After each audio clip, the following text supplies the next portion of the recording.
Bonjour à tous et bienvenue sur la chaîne Les Stats JDR, chaîne sur laquelle je vous invite à penser le jeu de rôle dans le but de vivre ou de faire vivre des expériences personnelles et viscérales. Alors vous le savez peut-être, j'affectionne particulièrement les scènes de flashback, en particulier dans les campagnes, mais ça peut aussi arriver en one-shot. Je trouve qu'elles apportent beaucoup et j'explique pourquoi dans l'une de mes vidéos, je vous invite à aller la voir, je vous mets le lien en description. Pourquoi je vous parle de ça? Parce que le sujet du jour est un peu lié au flashback, mais ça va être un petit peu plus général, en ce sens que les scènes flashback comprennent deux caractéristiques qui sont régulièrement critiquées. Et des scènes peuvent avoir les mêmes caractéristiques sans pour autant être des flashbacks. Ces deux caractéristiques critiquées sont les suivantes. Ces scènes sont souvent réalisées dans un cadre plus restreint qui ne permet pas une liberté totale de choix pour le joueur, sacro-sainte liberté. Et deux, l'issue de l'enjeu majeur de ces scènes est souvent prédéterminée. Les joueurs auront vraiment une grande influence sur la manière dont se terminera cette scène-là. C'est surtout vrai pour les flashbacks, mais ça peut quand même être aussi vrai pour des scènes de ce type qui ne sont pas des flashbacks. Pour moi, ce n'est pas négatif.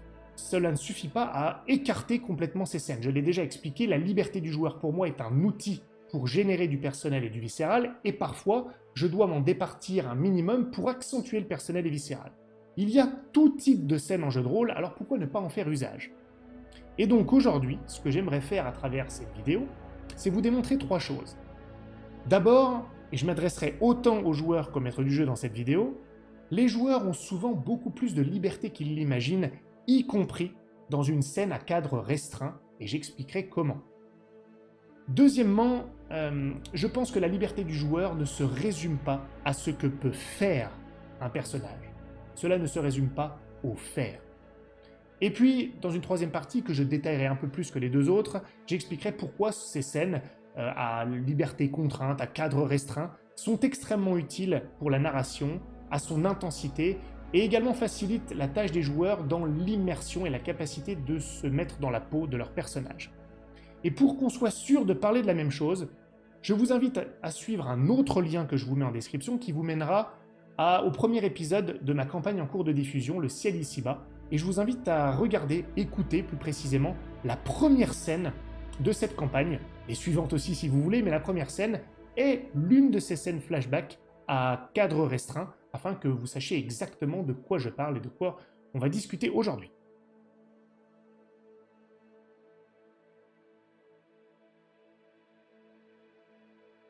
Alors, le premier point était que les joueurs ont souvent beaucoup plus de liberté qu'ils l'imaginent, même dans une scène à cadre restreint.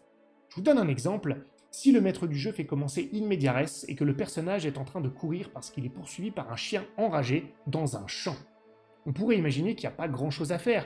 Il y a un champ, le personnage n'est pas armé, peut-être est-il un enfant, que sais-je, et donc le chien lui court après, il va devoir fuir et dire « je fuis, point, la liberté est restreinte ». Pour autant, joueurs, faites appel à votre imagination. Peut-être allez-vous courir pour effectivement tenter d'être plus rapide que le chien, peut-être allez-vous vous retourner pour tenter de combattre le chien, ou peut-être allez-vous vous retourner pour tenter de l'intimider, peut-être allez-vous chercher une arme, un caillou ou quelque chose pour vous défendre avant d'attaquer le chien, peut-être allez-vous chercher un arbre dans ce champ, c'est possible, un prunier et l'escalader pour échapper au chien, peut-être allez-vous appeler à l'aide, il y a peut-être un fermier ici, sur son tracteur, vous allez peut-être courir jusqu'au tracteur pour qu'il vous aide à monter à l'intérieur et échapper au chien. Peut-être allez-vous vous rendre dans la ferme pour trouver une arme et ensuite faire volte-face. Il y a finalement beaucoup plus de possibilités pour construire la scène avec le maître du jeu qu'on l'imagine au premier abord. Ça, c'est le premier point. Restez ouvert, il y a souvent plus à faire que l'on pense.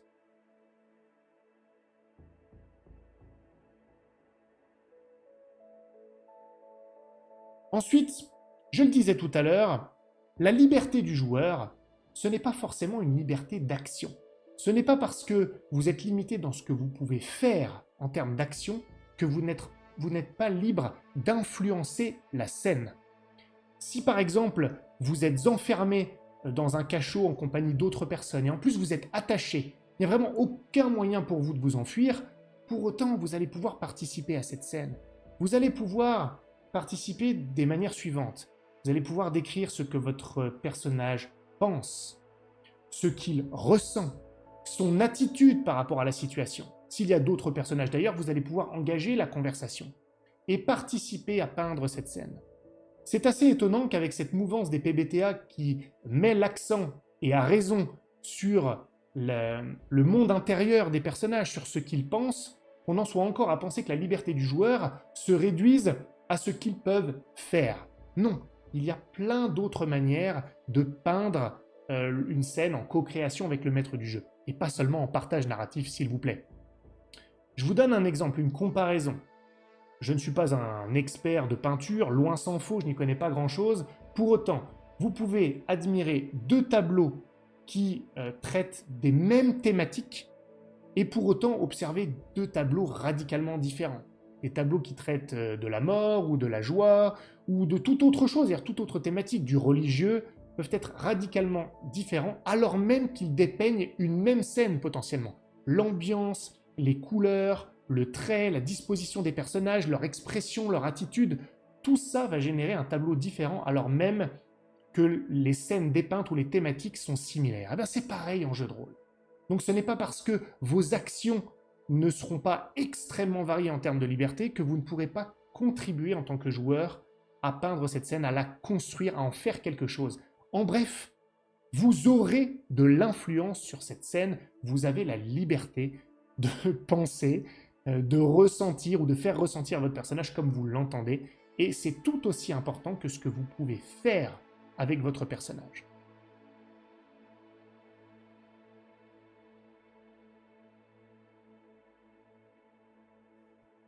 Ensuite, et c'est ma grande partie qui va être la plus détaillée finalement, ces scènes à liberté contrainte, ou plutôt à cadre restreint, c'est ça, c'est beaucoup plus précis, ont de nombreuses utilités dans les scénarios one-shot, mais aussi et surtout, à mon sens, dans les campagnes.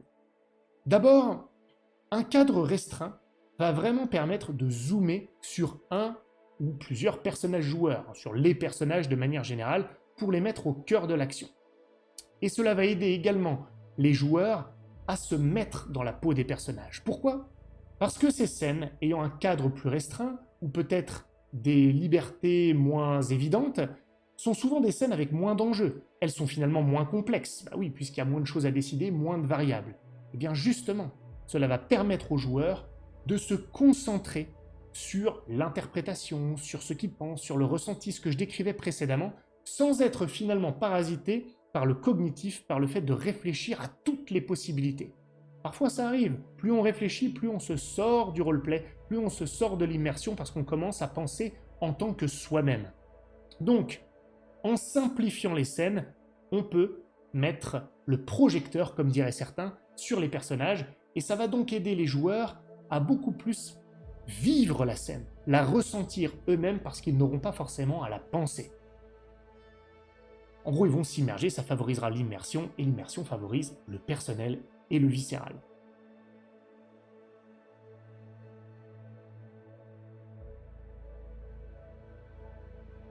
Ensuite, jouer ces scènes va permettre de créer un vrai souvenir dans l'esprit des joueurs, au même titre que pour leurs personnages. Alors oui, là je rejoins un élément dont je parle dans ma vidéo sur les flashbacks, et je pense que c'est vrai, y compris dans une scène qui n'est pas un flashback.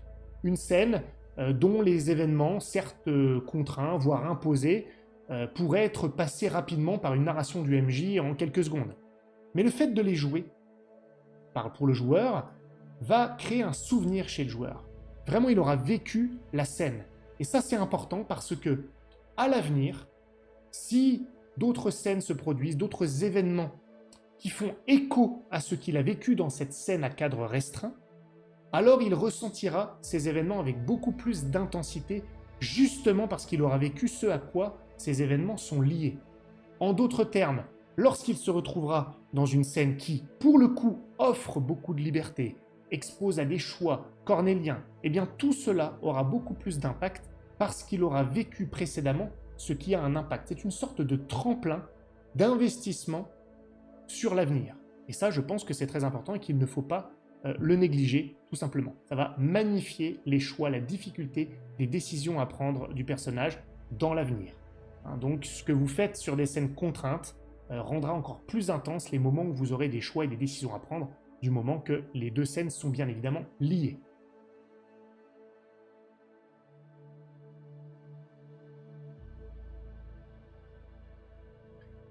Ensuite, pour le maître du jeu, ces scènes-là constituent un outil scénaristique potentiel. Je ne dis pas qu'il faut le faire à chaque fois, mais ces scènes à cadre plus restreint permettent parfois de disséminer des fusils de Tchekhov, c'est-à-dire des détails, des éléments qui n'apparaissent pas comme importants forcément aux yeux des joueurs dans l'immédiat, mais plus tard, au cours des révélations qui prennent tout leur sens.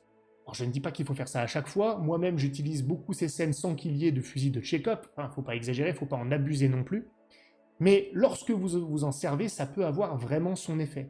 Donc on a encore cette idée selon laquelle ces scènes plus contraintes peuvent constituer des investissements narratifs sur l'avenir de votre campagne ou parfois de vos scénarios, parce que vous disséminez des petits indices, des petits clins d'œil qui prendront tout leur sens plus tard, et qui donc contribueront à intensifier les scènes qui s'y rapporteront plus tard, scènes qui, elles, comme je le disais tout à l'heure, pourront être beaucoup plus ouvertes en l'occurrence.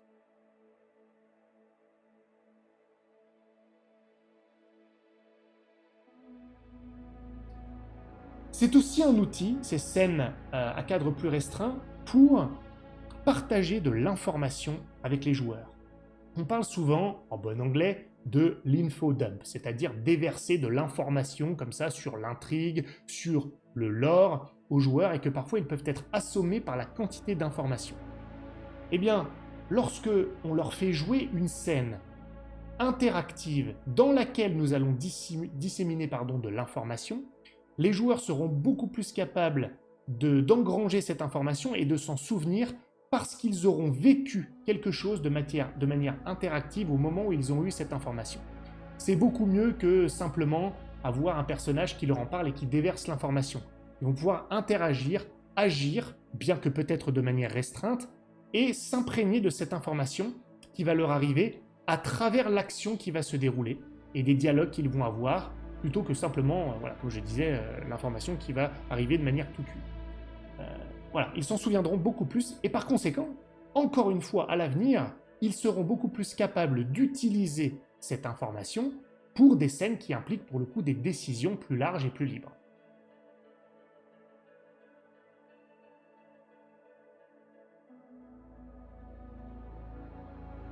Enfin, et je terminerai là-dessus, avant de faire une conclusion peut-être un poil plus globale, évidemment ce n'est pas parce que je parle des qualités et de l'utilité de ces scènes que je considère que toutes vos scènes doivent être comme ça. Évidemment que non.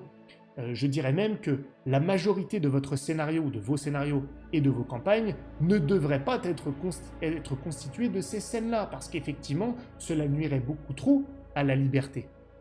Mais je dis qu'elles ont parfaitement leur place, qu'elles magnifient même les scènes qui, elles, proposent plus de liberté, par le fait qu'on va se concentrer sur leur narration. Donc évidemment, à utiliser avec modération, mais elles ont leur utilité. Et donc je conclurai par ça, ces scènes-là, je l'ai dit déjà plusieurs fois dans cette vidéo, constituent à mon avis des investissements narratifs en matière d'intensité sur l'avenir de vos scénarios et de vos campagnes.